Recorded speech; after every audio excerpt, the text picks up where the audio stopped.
নমস্কার, দেখছেন geopolitics CA. China এবং তাইওয়ানের মধ্যে দিনের পর দিন সমস্যা বাড়ছে এবং চায়না সরাসরি জানিয়ে দিয়েছেন যে 1 ইঞ্চি মাটিও ছাড়া হবে না। চায়না নিজের প্রদেশ হিসেবে মনে করছেন তাইওয়ানকে, অপরদিকে তাইওয়ান বলছেন যে আমরা অনেক দিন থেকে স্বাধীন রাষ্ট্র ঘোষণা করেছি তাইওয়ানকে, কিন্তু জোর দখল করে রয়েছে, অর্থাৎ জবরদস্তি দখল করে নিয়েছে চায়না তাইওয়ানকে।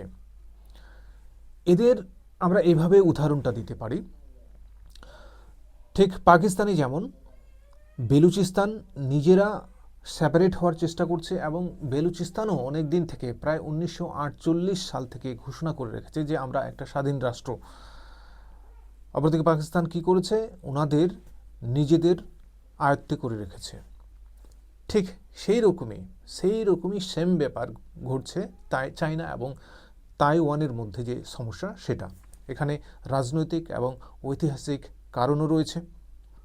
দ্বিতীয় বিশ্বযুদ্ধের পর সেখানে যে গৃহযুদ্ধ হয়েছিল চায়নার মধ্যে, এই গৃহযুদ্ধে জয় হয়েছিল কমিউনিস্টরা এবং এখানকার যে জাতীয়তাবাদী নেতা চিয়াং কাই শেক, তিনি ভয়ে তখন তাইওয়ানে চলে যান এবং তাইওয়ানে আরওসি অর্থাৎ প্রজাতন্ত্র চীন সেখানে তিনি গঠন করেছিলেন। অপরদিকে গণপ্রজাতন্ত্রী চীন অর্থাৎ পিআরসি, তারা আগাগোড়া থেকেই তাইওয়ানকে নিজের একটা অংশ বা রাজ্য হিসেবে দাবি করে আসছে। তারা বলছেন যে এক দেশ এক নীতি থাকবে, এখানে তাইওয়ানের মধ্যে কোনো আলাদা আইন থাকবে না বা আলাদা সংবিধান থাকবে না বা আলাদা কোনো পতাকা থাকবে না। এই যে সমস্যা 1949 সাল থেকে মানে শুরু হয়ে এই পর্যন্ত চলে আসছে, বর্তমানে সেটা একটা জটিল আকার ধারণ করেছে। বিগত সপ্তাহে এবং চলতি সপ্তাহেও চায়না সেই দ্বীপের চারিপাশে তাদের মানে যত সব সরঞ্জাম, যুদ্ধের সরঞ্জাম, সেগুলোকে মোতায়েন করেছেন। ফাইটার জেট সেখানে ঘোরাঘুরি করছে এবং আপনারা এই ছবিগুলো দেখছেন। শি জিনপিং, যিনি ওই জায়গাগুলোতে গেছেন, মানে গিয়ে সেখানে মানে সামরিক শক্তিটাকে বৃদ্ধি করেছেন এবং একতরফা বলে দিয়েছেন যে 1 ইঞ্চি জমিও ছাড়া হবে না। বর্তমানে এই পরিস্থিতি তাইওয়ান এবং চীনের মধ্যে যে পরিস্থিতি, সেটা একটা জটিল আকার ধারণ করেছে। অপরদিকে তাইওয়ানকে ভেতরে ভেতরে ইউএস অর্থাৎ আমেরিকার প্রেসিডেন্ট ডোনাল্ড ট্রাম্প অস্ত্র এবং আর্থিক সাহায্যের কথা বলে দিয়েছে। এর ফলে কি হয়েছে যে তাইওয়ান এবং চীনের মধ্যে যে সম্পর্ক আরও জটিল আকার ধারণ করেছে। আদৌ সেই তাইওয়ান তাদের নিজের মধ্যে, চীনের নিজের মধ্যে থাকবে কিনা সেটা নিয়ে সন্দেহ। তারা সামরিক একটা সহায়তা পাচ্ছে ইউএস থেকে এবং ইউএস তাকে ইকোনমিক্যালিও সাহায্যের কথা বলেছে। তো এখন যদি এই রেভলিউশনটা চলে আসে তাইওয়ানের মধ্যে যে আমরা স্বাধীন করেই ছাড়ব, তাহলে কিন্তু দু দেশের মধ্যে একটা যুদ্ধ অবশ্যম্ভাবী। চলুন দ্য ওয়াল স্ট্রিট জার্নাল কি লিখেছে সেই হেডলাইনের কাট আউটগুলোকে শুধু একটু জেনে নিই। 5 takeaways from China's military drills around Taiwan. তাইওয়ানের আশেপাশে মিলিটারি ড্রিল কার চলছে? চায়নার চলছে।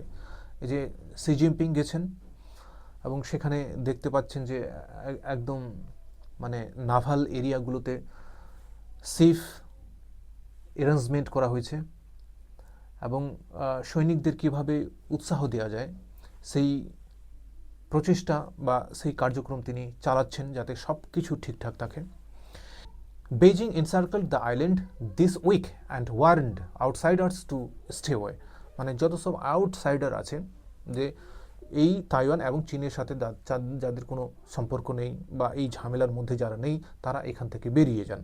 মানে এই মানে শিরোনাম থেকে এটাই বোঝা যাচ্ছে যে যাদের কোনো এই সমস্যার সাথে কোনো লেনদেন নেই, তোমরা এখান থেকে বেরিয়ে যাও, কেটে পড়ো, কারণ যে কোনো মুহূর্তে হয়তো হামলা শুরু হতে পারে তাইওয়ানের উপর।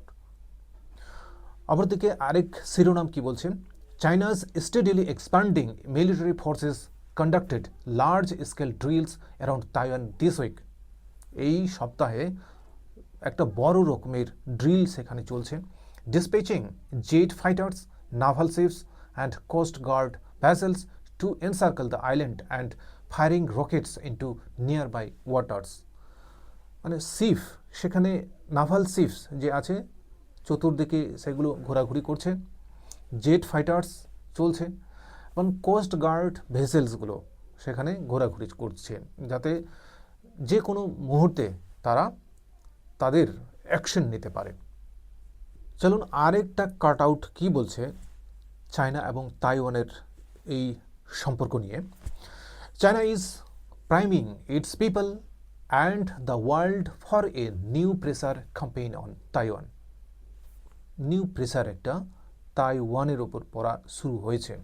যে হিসেবে আমরা প্রস্তুতিগুলো দেখছি তাতে বোঝাই যায় যে হয়তো যে কোনো মুহূর্তে চায়না এবং তাইওয়ানের মধ্যে যুদ্ধ ঘটবে এবং এই যুদ্ধটা হয় চায়নার মধ্যে তাইওয়ান থাকবে, নয়তো তাইওয়ান একটা স্বাধীন রাষ্ট্র ঘোষণা করবে। বেজিংস strategy known as the pen and the gun employs a domestic media campaign and aggressive rhetoric towards Taipei friends।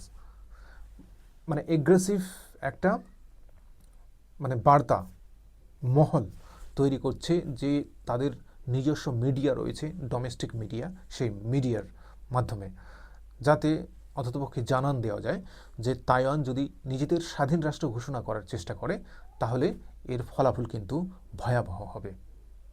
ধন্যবাদ এই প্রতিবেদন দেখার জন্য। যদি আপনাদের ভালো লাগে অবশ্যই চ্যানেলটি সাবস্ক্রাইব করবেন।